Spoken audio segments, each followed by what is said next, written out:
Bon, alors nous allons entrer dans le vif du sujet avec une première intervention de PSA Peugeot Citroën en la personne de son directeur, monsieur Philippe Ozzi, qui va donc venir à la tribune nous parler de Lean Manufacturing sur le site de Trémery. Bien, bonjour à toutes et à tous, et puis merci de m'accueillir dans le cadre de ces journées UPSTI. Je suis très heureux d'être parmi vous pour évoquer avec vous la mise en œuvre du Lean Manufacturing chez PSA Peugeot Citroën. Alors, en tant que directeur d'un site de production qui est situé à une quinzaine de kilomètres au nord de Metz, je rencontre et je travaille quotidiennement avec des ingénieurs hautement qualifiés. Le constat que je peux faire aujourd'hui, c'est qu'en fait, ce n'est plus simplement la formation initiale de l'ingénieur qui fait la performance. En effet, tous les ingénieurs dans le monde entier reçoivent des formations de haut niveau et sont hautement qualifiés. Mais dans un contexte international de compétitivité dans lequel vivent nos entreprises, les ingénieurs feront la différence désormais à la fois sur le management et aussi sur leur capacité à mettre des organisations innovantes dans les usines. Il s'agit en fait d'un profond changement de culture, mais aussi un changement de point de vue, ce qu'on appelle les paradigmes. Mon intervention ne sera donc pas technique, mais tentera d'appréhender un point de vue conceptuel et global de l'organisation industrielle. Ce nouveau paradigme permet d'appliquer plus efficacement les sciences de l'ingénieur et de bien utiliser l'ensemble des métiers de l'ingénieur. Alors, ma présentation se décomposera en trois parties. Tout d'abord, je souhaite revenir sur le contexte dans lequel évoluent aujourd'hui, déjà depuis de nombreuses années, les entreprises.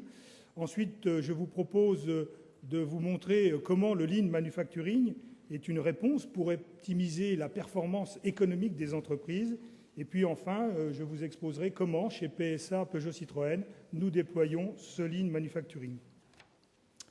Tout d'abord, le contexte dans lequel évoluent les entreprises. Alors, voici une question récurrente que se pose tout dirigeant d'entreprise. C'est comment faire pour augmenter la productivité dans un contexte de croissance faible, où les quantités n'augmentent pas beaucoup et où la diversification s'accélère. Alors cette question, qui est-ce qui se la pose ? Qui est-ce qui se la posait plutôt ? Alors il s'agit en fait de Taiichi Ohno, qui est à l'origine du Toyota Production System au début des années 50. Donc vous le voyez, ce n'est pas d'aujourd'hui qu'on se pose ce type de question. Et je crois qu'elle est toujours d'actualité. Alors ce qui est clair, c'est qu'à aujourd'hui, on ne peut plus faire de la production de masse pour baisser en fait les coûts, comme le faisait Henry Ford au sein de ses usines il y a un peu plus d'un siècle. Le paradigme donc de la réduction des coûts par l'augmentation des volumes de production ne peut plus s'appliquer.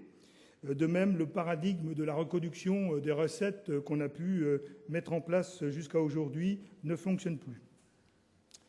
Alors je vous propose d'illustrer ce constat.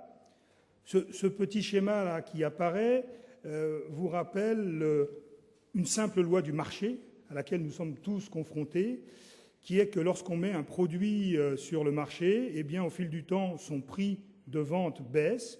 En parallèle, bien sûr, nous faisons baisser, nous, industriels, le prix de revient de fabrication. Et la différence entre les deux, c'est la zone de produit. Le problème, c'est que plus le temps passe, et plus, en fait, cette zone de profit se réduit. Et donc, à un moment donné, le risque qu'il y a pour tout industriel, c'est qu'il ne fasse plus suffisamment de bénéfices et que donc il soit exclu du marché. La question qu'on se pose donc, c'est comment manque-t-il au modèle classique de recherche de performance de nos organisations industrielles pour maintenir cette zone de profit suffisante, voire l'accroître. Alors, je vous montre ici un exemple d'organisation industrielle d'une usine, telle qu'il en existe des milliers en France ou à travers le monde, avec une organisation très rationnelle, vous pouvez le constater, avec trois objectifs majeurs en termes de rationalisation. Faire des économies d'échelle. On a concentré secteur par secteur toutes les mêmes technologies, obtenir un rendement maximum des équipements et puis réaliser de la productivité sur la main-d'œuvre directe, celle qui est employée directement dans chacun des ateliers. Alors, ce qui est intéressant, c'est de regarder comment ce modèle fonctionne au quotidien et est capable de réaliser des produits. Eh bien, voilà comment ça se passe. On a bien sûr optimisé localement chacun des ateliers, mais d'un point de vue global, on n'y est pas du tout. Quels sont les problèmes que l'on rencontre? Eh bien, vous le voyez, on a des flux qui sont complexes. Les pièces vont d'un atelier à l'autre, reviennent. On est confronté à des problématiques de rupture de flux, des problématiques de stock, des problématiques de temps de défilement dans les ateliers qui ne sont pas les mêmes. Et pourtant, on avait optimisé de façon importante, atelier par atelier, les fonctionnements. Tout ça conduit l'entreprise, si elle veut être capable de servir ses clients en temps et en heure, à mettre en sortie des stocks de produits finis importants.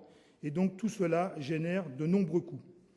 C'est en fait la partie émergée de l'iceberg que vous voyez effectivement apparaître un certain nombre de coûts. Alors, dans un modèle de type Lean Manufacturing, la priorité est donnée à la satisfaction des clients. La cadence de chacun des processus est calée sur la stricte demande du client, et les processus amont ne fabriquent que ce que les processus aval demandent. C'est ce qu'on appelle le flux de tirée. Les flux sont laminaires, cela signifie qu'il n'y a plus de croisement, et les process sont organisés en ligne de produit. Alors c'est un modèle, vous le constatez, qui est radicalement différent du précédent, et je le ressouligne encore une fois, vous constatez que l'ensemble des processus ont les mêmes temps de cycle, c'est ce qu'on appelle le takt time. Dans un modèle de ce type-là, le temps d'écoulement, le lead time, je dirais, est optimisé. Autre exemple, un atelier avant optimisation et après optimisation. Donc vous voyez que le poste numéro 2 ici, alors c'est très synthétique, et j'y reviendrai juste dans ma conclusion, le poste numéro 2 met 14 minutes pour réaliser un produit, il y a donc des stocks en amont. Et puis derrière, le poste numéro 3, lui, est calé à 12 minutes, et donc on peut s'attendre à ce qu'il manque de pièces à un moment donné. Donc les techniciens et les ingénieurs travaillent sur ce poste numéro 2, réalisent un exploit, et donc réussissent à diviser par 2 son temps de cycle. C'est ce qu'on rencontre couramment dans nos usines, donc ils l'amènent à 7 minutes.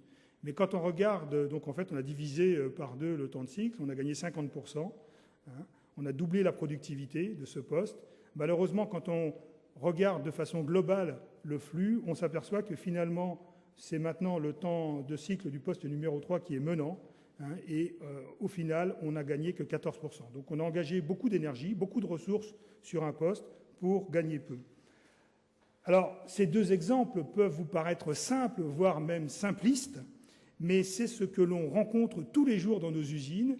C'est ce qui a été conçu par de nombreux ingénieurs, et nos usines, que ce soit en France ou aussi à l'étranger, eh bien, on est confronté à ce type de problème.